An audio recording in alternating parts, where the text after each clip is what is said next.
have a dream that one day down in Alabama with its vicious racists, with its governor having his lips dripping with the words of interposition and nullification. One day right there in Alabama, little black boys and black girls will be able to join hands with little white boys and white girls as sisters and brothers. I have a dream today that there will come a time when black people wake up and become intellectually independent enough to think for themselves, as other humans are intellectually independent enough to think for themselves. Then the black man will think like a black man, and he will feel for other black people. And this new thinking and feeling will cause black people to stick together. And then at that point, you'll have a situation where when you attack one black man, you are attacking all black men. And this type of black thinking will cause all black people to stick together. And this type of thinking also will bring an end to the brutality inflicted upon black people by white people. And it is the only thing that will bring an end to it. Today, I need to talk about something deep. It's divine. Something about the ancestors. Our ancestors, you know? Because when enslaved Africans were taken to the ships, when they were chained, there's some things they spoke. Even when they were at the death of dying, there's something they were saying, okay? They didn't just suffer, but they spoke. They warned, they prophesied, and they said that one day the tables will turn. One day the world will remember who we are. One day the same nations that enslaved us will tremble when our children rises. That prophecy is no longer just words whispered in the darkness of slave or of slave ships, okay, or sung in the hidden chords of the spiritual in the cotton fields. No, that prophecy is happening right now, okay? Especially white people who build their empires on our pain is beginning to regret what they did. Watch this clip and then we continue. They laughed at your dreams because they feared your destiny. They mocked your silence because they couldn't hear what you were being told. They tried to convince you that your power was delusion, that your gifts were weird, your vision unrealistic, your spirit too much. But baby, that shaking you feel, that's not fear. That's your soul remembering you weren't meant to blend in. You were sent to break chains, uproot patterns, and rise above timelines that try to trap you. You are not broken. You are not lost. You are the proof that prophecy runs in your bloodline. Now wake up, because they never wanted you to know who you are. If this is achieved, if Africa becomes united and becomes under a total black rule situation, what then happens to the more than 13 million blacks in America? How do they relate to your Pan-African theory? The conditions will materially change. In the first place, now Africans the world over will have to be respected. If your home is not in order, certainly you cannot expect respect living in somebody else's house. So the relations will change, and the relationship with Africans themselves will change. We say one of the biggest problems that an oppressed people face is this problem of consciousness. And consciousness is a result of awareness and ability to understand things. Africans all over America think that Africans have never done anything and cannot do anything. Consequently, once Africa is unified and socialist, being one of the richest continents on the face of the earth, should be one of the most powerful.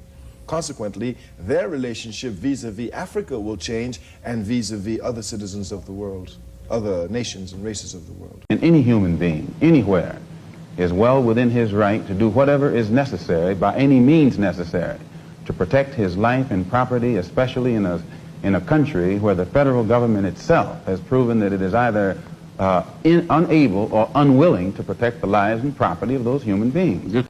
I pray that God will bless you in everything that you do. I pray that you will grow intellectually so that you can understand the problems of the world and where you fit into in that world picture. And I pray that all the fear that has ever been in your heart will be taken out. And when you look at that man, if you know he's nothing but a coward, you won't fear him. If he wasn't a coward, he wouldn't gang up on you. He wouldn't need to sneak around there.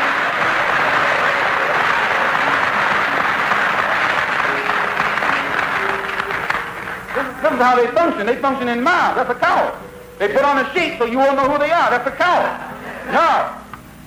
The time will come when that sheet will be ripped off. If the federal government doesn't take it off, we'll take it off. A rascal thing, because God control time, you know.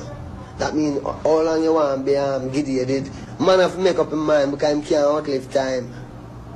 So needless him put off. Get it now. Because the time is now. We don't want to watch children come blood clots suffer in the streets again. It may take 100 years, but one morning people will wake up and say, I'm an illegal immigrant in Australia. I'm an alien in America. I'm a foreigner in Britain. Where is my home? Where is my land?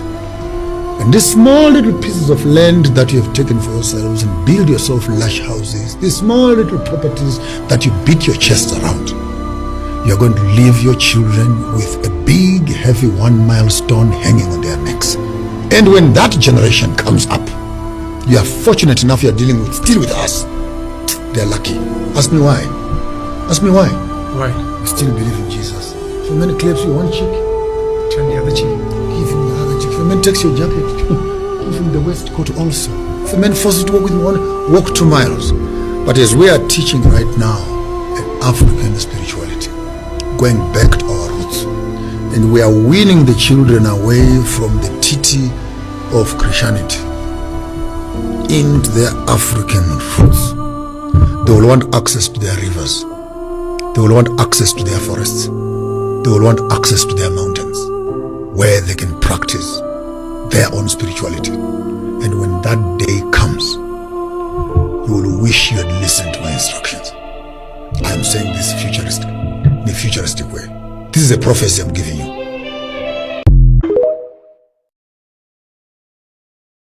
You ever stop and think about the ancestors that we never got to know? The warriors, the healers, the geniuses, the ones who saw what was coming and said, I'd rather die free than live enslaved. They don't teach you about them, but today we're going to talk about them. We talk about the enslaved people who survived, who built, who fought. But what about the ones who never made it to the plantation? The ones who saw the ships, felt the chains, and said, not me. Some jumped from the decks of slave ships before they ever even touched American soil. Whole groups, entire bloodlines, gone because they knew what was waiting wasn't life. One of the most powerful examples, Igbo Landing, 1803. A group of Igbo captives arrived in Georgia after being kidnapped and they were sold. But when they saw where they were headed, they walked into the water, chanting, refusing to be enslaved. Some say their spirits still linger there, a reminder that not every African became a slave. But think about what that means. How many scientists, architects, poets, and philosophers did we lose? What cures, inventions, and traditions never got passed down because they took our best and brightest and either broke them or they refused to be broken? We'll never know what could have been, and that's the heaviest part of our history. When people tell us to get over slavery, they don't even realize the depth of what was stolen. We weren't just taken. We were robbed of people that we'll never get to know. We still carry their legacy, and every time we thrive, that's proof that they didn't take everything. There are no names to say, but perhaps you'll go throughout your day and think of them and their sacrifices so we could have a better life. I have a dream. My 4 little children will one day live in a nation where they will not be judged by the color of their skin, but by the content of their character. I have a dream today. I must confess that that dream that I had that day has at many points turned into a nightmare. Now, I'm not one to lose hope. I keep on hoping. I still have faith in the future. But I've had to analyze many things over the last few years, and I would say over the last few months. I've gone through a lot of soul-searching and agonizing moments, and I've come to see that we have many more difficult days ahead, and some of the old optimism was a little superficial, and now it must be tempered with a solid realism. And Unwritten truths, the dream that led us into a fire. This is the unwritten truths. They let him say, I have a dream. The white elite let Dr. King stand on that podium. They let him say, I have a dream, because that dream served their agenda. Peaceful, palatable, a dream that didn't shake their foundations. They used him not as a leader, but as a pawn to promote integration on their terms. Integration that closed black schools, crushed black businesses, and scattered black wealth. Dr. King saw it too late. He said, I fear I've integrated my people into a burning house, because they never wanted freedom. They wanted control. When he started speaking truth against war, against poverty, against the system, he became a threat, and they silenced him. The dream wasn't protected, it was manipulated, then murdered. Follow at Official Black Knowledge Unwritten Truths. Stay awake. Our app is coming. The Unwritten Truths series is not meant to be taken as 100% factual history. Our goal is to spark thought, ignite curiosity, and push you to do your own research. We're here to challenge narratives, not rewrite textbooks. Now, welcome back. When we look back on this prophecy narrative that I'm trying to say, we see something here. Our ancestors weren't just speaking out of pain. They were speaking from visions. Because even when they were in chains, they knew we will not remain slaves forever. They knew that. They knew that their blood, their tears, and their sacrifice will water the soil for a generation like us. They knew a generation that will break mental chains, destroy lies, and reclaim power is coming. And let me tell you this, brothers and sisters, the prophecy is alive up to today. Every time a black child becomes a leader, every time Africa pushes back against colonial powers, every time black American refuses to bow down to the system, is evidence that we are living the prophecy of our ancestors. We are living the words that our ancestors altered on the ships. Now, just look at the other side of white people, okay? They thought they were building eternal empires that will never be broken. They thought chains, whips, and guns would last forever. They thought that they had destroyed our spirit. But now, in 2025, their systems are collapsing one by one. Economies are falling. Their political houses are divided. Their lies are being exposed. It is reality. You are seeing it. If you don't see it, then you need to open your eyes. If you are not feeling it, then you need to open your heart. You need to embrace the Africanity. You need to connect with the ancestors. The same people who once laughed at black people, the same people who once called us less human, they said we are subhuman, are now regretting it. They regret because they see the rise of Africa. They regret because they see black Americans, black Caribbeans, and Africans uniting, and that is what they didn't want. They regret because their children, the white Gen Zs, they are rejecting whiteness. They are rejecting the lies from their parents, okay? They are now embracing black culture. I'll say this. Whatever happened back then on the ships are now starting to know the truth.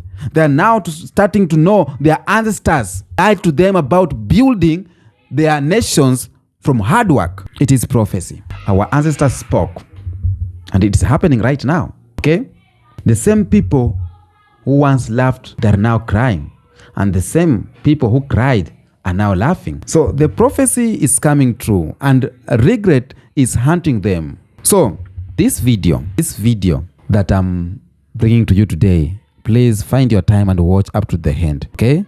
Find your time and watch up to the end, because it is ancestors speaking, because we are revealing, or we are revisiting what our ancestors said. We are connecting history to prophecy, and we are showing how their ancestors, or how their visions of our ancestors are still alive up to today, okay?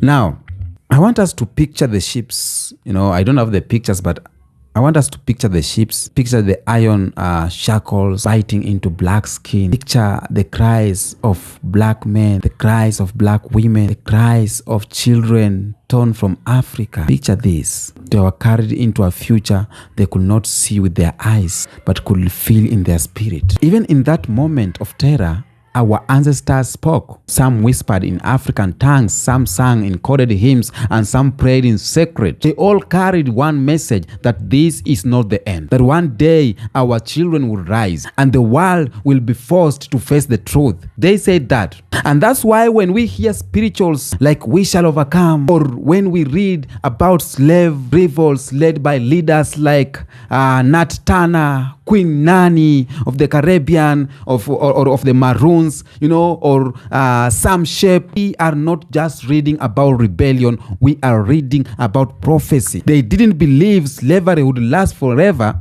They knew that chains would break one day. They knew that their descendants, thus are us, would reclaim dignity and power. Let me tell you, for me to sit here and talk about this, for me to sit here and commemorate topics about black people, my ancestors knew.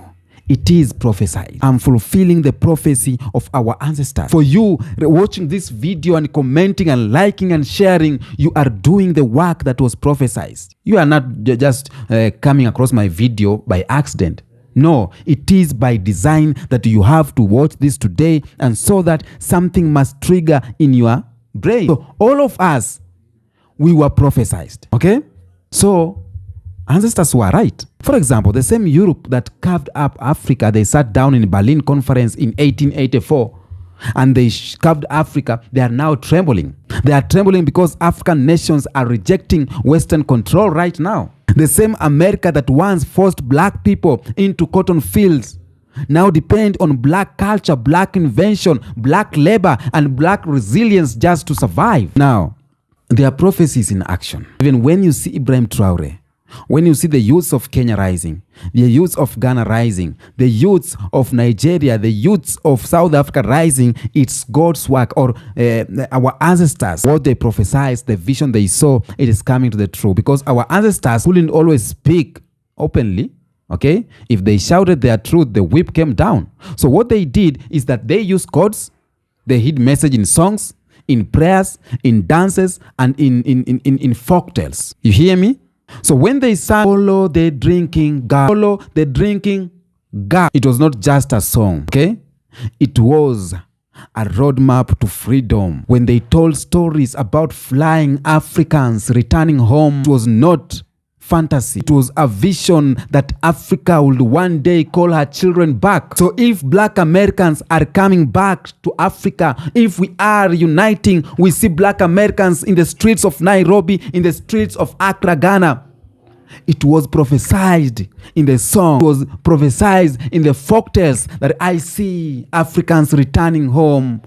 I see flying Africans. It was not just mere dreams and visions, just pick and poke stories. It was designed, it was a prophecy. So if, as a black American, if you feel something is telling you, go back to the motherland, that's not you. You are getting a message from the ancestors. If you see things are being easy, your visa is ready, you're getting cheddars here and there to make your way back, you're connecting with the people in Africa, the way is opening because the ancestors have made it easier for you to go back home. They have made it easier for you to communicate with another people and tell them how home it is. It is spiritual. It is prophecy. Our ancestors prophesied this.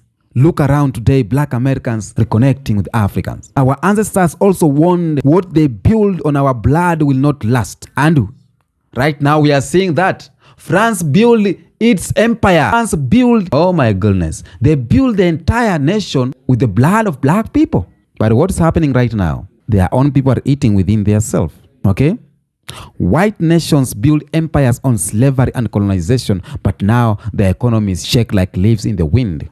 Inflation, wars, divisions, and moral decay eating them alive from the inside. So the prophecy was not only about rising, but also about them regretting. Come on, guys. Come on, guys. If you don't feel this, man, you need to connect more. If you can see white people regretting, why don't you believe that black people are rising. If you see white nations falling down, why are you not believing that motherland is calling you back home? Why do you not believe Africa is rising too? Because it's a two-way. One will rise, another one will fall. White people regret not because they suddenly grew conscience, no, but because reality is striking them.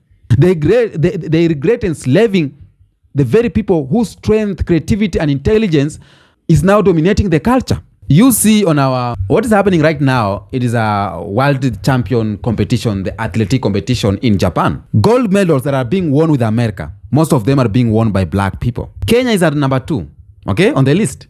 Now, leave alone Kenya. Let's look at the people who have been winning, whether from Bahrain, whether from Chicago, whether from, all of them are black. Now, let me give you an example of the world marathon of women. Kenya was number 1.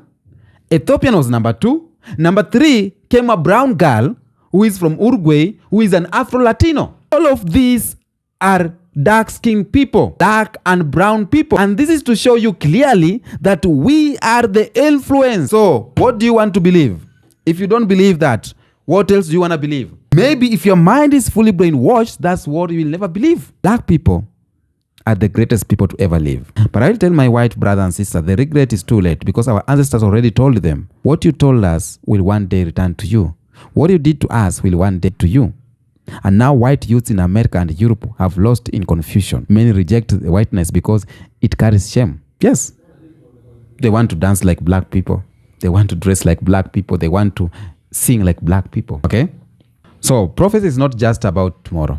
Prophecy is about preparation. So our ancestors didn't just predict, they prepared. Every prayer, every song, every rebellion, okay, was an investment into the future. And they say this, one day our children will know who they are. And today we are seeing black youths in Africa reclaiming their language, rejecting colonial education, and rewriting history. They said one day we will not work for the oppressor, but for ourselves.